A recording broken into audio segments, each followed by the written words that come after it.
Hermanos, llegamos al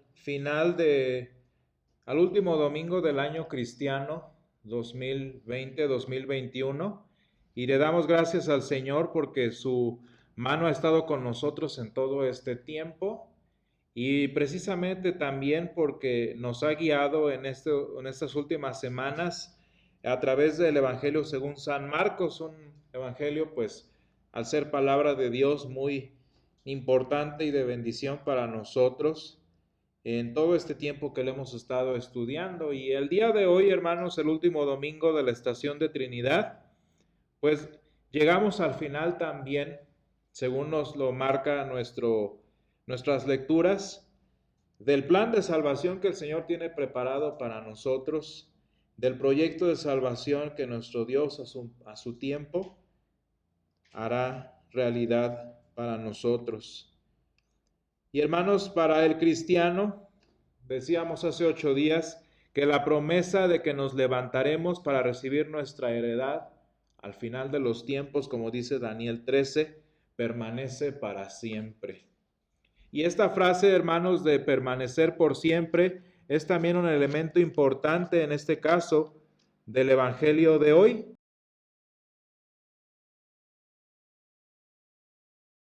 Y dice el versículo 31 del Evangelio de hoy, dice, el cielo y la tierra pasarán, pero mis palabras no pasarán. Y hermanos, esa es la esperanza que tenemos de parte del Señor como creyentes. Las promesas y su palabra permanecen para siempre.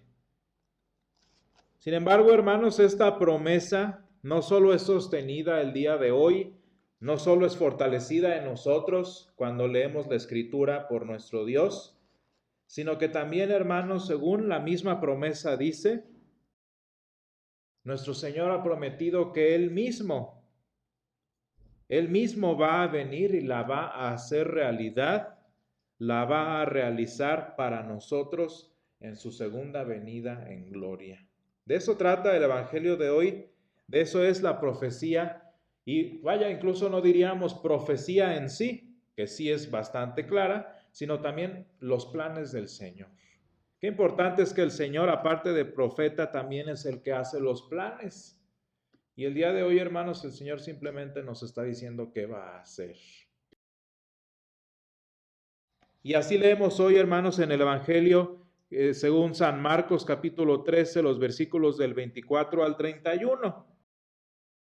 Leemos aquí, hermanos, una profecía que además, en las que Jesús mismo, precisamente, nos anuncia el cumplimiento, la realización, la conclusión de todas y cada una de las promesas de la Escritura. Y hermanos, qué importante desde el Génesis de Moisés hasta la revelación de San Juan, encontramos un solo tema, que es el Señor, y un solo proyecto por ser culminado, que es la segunda venida de nuestro Dios. Y hermanos, nuestro Señor, Cristo Jesús, viene otra vez. Ese es el mensaje de la Escritura. Hermanos, el Señor no nada más es el tema central de todas las Escrituras, sino también es el corazón y el autor de cada una de ellas. Y hermanos, una cosa interesante que debemos tener en cuenta, tristemente ahora sí por nuestra condición, es que sí, ciertamente el Señor Jesús, sus planes, sus proyectos son el centro de cada evento, de cada personaje, de cada milagro de la Escritura. Claro, el Señor es el centro, su segunda venida es la última y gran promesa, pero también justo después del Señor, de su vida, de su regreso, de su salvación, justo después de ese tema, el tema central es que a los suyos vino y los suyos no les recibieron. Qué importante es este versículo en San Juan, hermanos, porque pues uno piensa, habla nada más de Jesús. No, hermanos, ese versículo nos resume la historia de la Escritura. El Señor vino en Egipto, el Señor vino en la tierra prometida, el Señor vino a través de Ciro a Babilonia, el Señor Jesús vino entre nosotros. Tema importante, pero tristemente el segundo tema es, y los suyos no les recibieron. Y hermanos, qué triste es que este evento que une toda la escritura, este evento que le da sentido a todo lo que el Señor ha dicho desde el inicio hasta nuestros días, pues no ha provocado siempre el gozo y la alegría que debería producir. La llegada del Mesías, el gran final de la historia del Señor, pues no siempre ha sido lo más emocionante para ese mundo que no le conoció. Y hermanos, el Evangelio que estamos leyendo en este día, fíjense cómo inicia. El Evangelio inicia dándonos una profecía sobre cómo va a reaccionar la creación. Fíjense, y esta es una descripción profética de la forma en la que la creación, por ejemplo, va a reaccionar a la llegada del Señor. ¿Qué dice el versículo 24? Pero en aquellos días, después de aquella tribulación de la que hablábamos hace 8 días, el sol se oscurecerá y la luna no dará su esplendor, y las estrellas caerán del cielo, y las potencias que están en los cielos serán conmovidas. Hermanos, este parece un pasaje pues medio, ¿cómo podríamos decirle? Inquietante. Y eso nada más con leerlo así. Imagínense cuáles serían las consecuencias de la física como para que todo esto sucediera. ¿Se fijan? Hermanos, este es un colapso del universo, hablando en términos astronómicos. Es un colapso del que hasta los científicos nos hablan. ¿Qué tiene que pasar para que las estrellas desde nuestra perspectiva se vea que se caigan?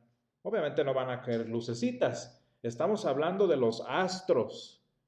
Para que se vea que caen y son conmovidos, hermanos, el universo va a estremecerse. No estamos hablando de que Jesús viene en nubecitas y lo vamos a ver. No, hermanos, es el final de la existencia. Y hermanos, es una situación que pues naturalmente nos puede resultar inquietante, como dicen estos dos versículos. Y sin embargo, hermanos, esta conmoción, este estremecimiento de la existencia, no es tan diferente en términos espirituales a la reacción que tuvo el mundo ante la primera llegada del Señor, de la que vamos a estar hablando próximamente. Nada más imagínense cómo estuvo el universo de Herodes.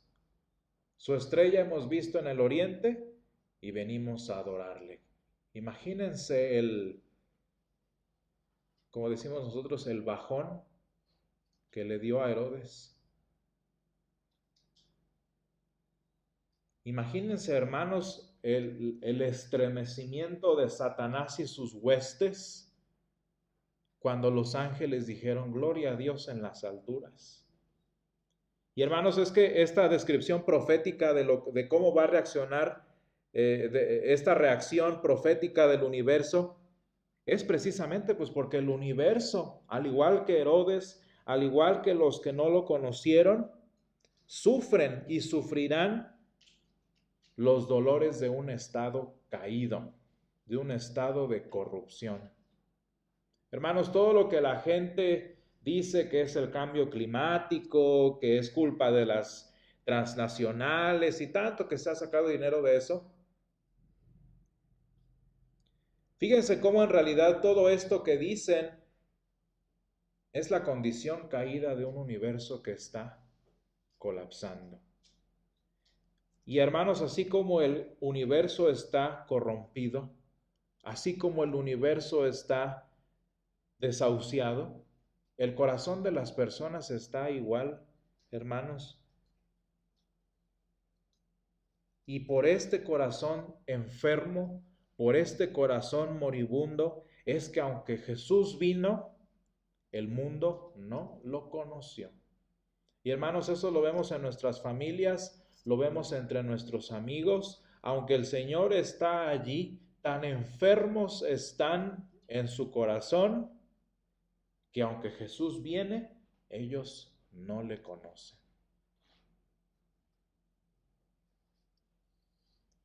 Fíjense qué bonito dice San Juan: en el mundo estaba y el mundo por él fue hecho, pero el mundo no le conoció, dice San Juan 1:10. Y hermanos, pues sí, decía yo, el tema de la escritura es la llegada de nuestro Salvador, del Antiguo Testamento, de la primer llegada, y del Antiguo Testamento y el Nuevo Testamento, la segunda venida.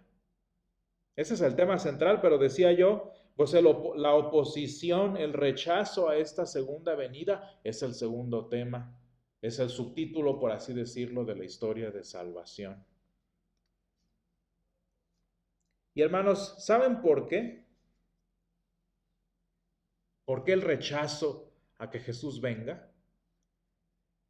Pues hermanos, lo que pasa es que la llegada de Jesús, en esencia, en su momento, hace 2000 años, y cuando el Señor regrese, en esencia significa que a pesar de nuestros esfuerzos, todavía lo necesitamos.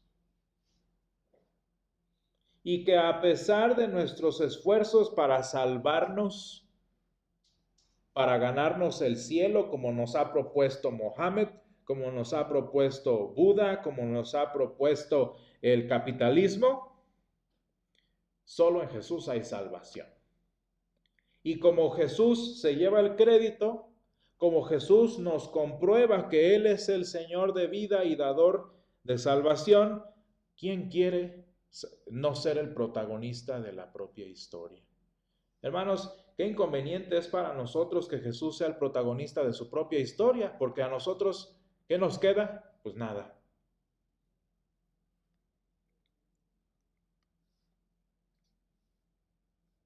Y hermanos, fíjense cómo describe el Señor Jesús en el versículo 26 este evento. Dice que las estrellas caerán del cielo, las potencias que están en los cielos serán conmovidas. Es un cataclismo, hermanos. Y dice, entonces verán al Hijo del Hombre que vendrá en las nubes con gran poder y gloria. Y hermanos, no sé si ustedes lo han notado, pero aparte de la creación sobrenatural de la que hablan todas las culturas, el otro tema del que todos los pueblos hablan es del famoso fin del mundo. ¿Por qué, hermanos? Porque el poder y la gloria con los que vendrá el Señor no nada más van a consumir un universo corrupto, no nada más van a estremecer una creación enferma, sino que también van a destruir, va a raer el Señor con todas las certezas humanas, con todas las fantasías que nos hemos inventado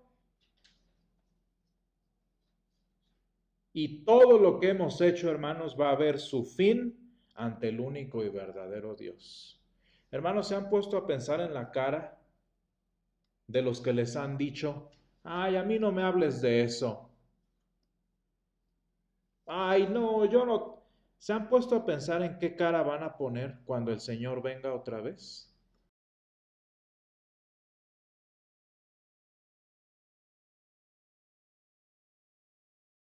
Chin, si era cierto.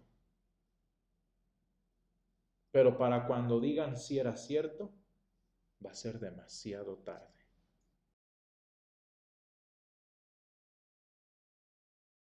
Me da mucha risa que siempre y siempre pasa. A los alumnos les digo, tienen hasta 3 días después, a las 11:59 de la noche, para enviarme el trabajo o el examen. 1 de la mañana. 12:30 de la noche me empiezan a hablar. Profe, es que Le di enviar y no se envió. Es que se me congeló la plataforma y no lo pude enviar. ¿Y qué les digo?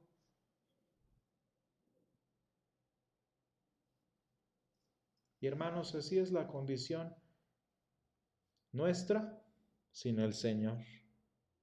¿Qué cara van a poner los que se vanaglorian en la ciencia humana, los que dicen yo no necesito a Dios, Dios dónde está? Hermanos, ¿qué cara van a poner cuando venga el Señor en gloria? ¿Qué cara van a poner cuando vean que es el final de todo lo que creyeron que era y que ahora ya no va a ser? ¿Qué cara van a poner cuando vean el final de la película que tanto se esforzaron por protagonizar? Y los créditos no son para ellos. Y hermanos, como creyentes estamos por iniciar un nuevo año cristiano que más que por tradición, comienza celebrando la primera llegada de Jesús para recordarnos, fíjense bien, que según la Escritura, el nacimiento y la segunda venida del Señor para nosotros cristianos no son el final. Para todos los demás, hermanos, para todos los que nos rechazaron, todos los que negaron al Señor, todos los que vivieron una vida muy hermosa, la venida del Señor es el final para siempre. Hasta aquí llegaste y aquí se acabó. Pero hermanos, ahorita estamos terminando el año cristiano. ¿Y qué significa la Navidad?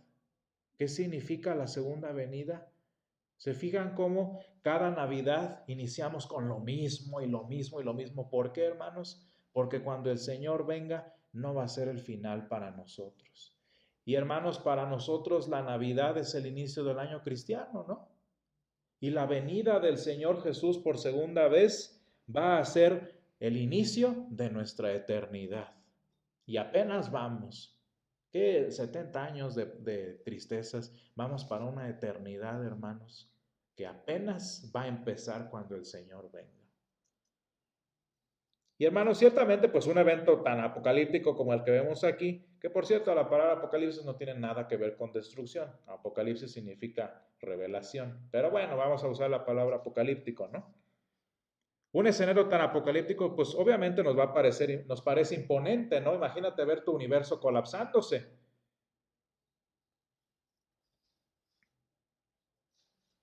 Pero hermanos, en realidad esa segunda venida, y no sé si lo han pensado así alguna vez, la segunda venida del Señor va a ser tan hermosa como lo fue la primera Navidad. Una Navidad que celebramos cada año y que cuando el Señor venga no tendrá fin. ¿Se imaginan vivir en Navidad por siempre? Pues eso es la segunda venida del Señor. El gozo que sentimos en la Navidad, la alegría que sentimos de que el Señor nació en Belén, va a ser el tema de nuestras alabanzas y va a ser el tema de nuestra eternidad con el Señor. Y hermanos, pues aunque el nacimiento del Señor Jesús puso fin a las esperanzas judías y trajo vergüenza a las arrogancias humanas, para los que lo recibieron fueron nuevas de gran gozo, como dice San Lucas. Y hermanos, así también el anuncio del regreso de Jesús para los cristianos es, como dice Isaías 51, alegría y gozo, alabanza y voces de canto. Sí, hermanos, un día pues el Señor va a venir a juzgar, como confesamos en el credo, como confesamos en nuestra fe, el Señor va a venir a juzgar con gloria y poder, con la misma gloria, con el mismo poder con el que juzgó al enemigo y castigó el pecado. Pero gracias a que nuestra rebelión, hermanos, a que nuestra corrupción ya fue juzgada en la cruz, gracias a que nuestro apocalipsis, por así decirlo, ya pasó en la cruz, el Dios que va a estremecer los mares, como dice Isaías, el Dios que va a conmover los elementos, el Adonai Sabaoth, el Señor de los ejércitos, para nosotros va a ser nuestro consolador. Y hermanos, la que será el que será el Apocalipsis, el Armagedón o tantos nombres que le han puesto, al final de los tiempos, para los cristianos va a ser la primera Navidad de nuestra eternidad. Vamos a orar. Gracias, Señor, te damos porque tú eres bueno y como lo hemos visto hoy, para siempre es y será tu misericordia. Y te damos gracias, Padre, porque a través de tu Hijo tú nos has dado el consuelo, nos has dado la esperanza de que Él que era, Él que es y Él que ha de venir, Señor, traerá para nosotros un nuevo inicio, traerá para nosotros una nueva esperanza, Señor, en aquella que será la primera Navidad de nuestra eternidad. Y Padre, te pedimos que nos ayudes a esperar con gozo, que nos ayudes a celebrar en este nuevo año cristiano, Señor, en esta nueva etapa de Adviento y Navidad, Señor, esa esperanza que tenemos, ese anhelo que esperamos, Señor, de poder ver a tu Hijo venir entre nubes, Señor, y llevarnos con Él, Señor. Te pedimos, Padre, que esta sea nuestra esperanza y que, como dice tu palabra, Señor, en nuestra vida y en nuestra iglesia haya siempre alegría, gozo, alabanza y voces de canto, Señor, al que es, al que era y ha de venir. Todo esto te lo pedimos, Señor, en el nombre de Jesús. Amén.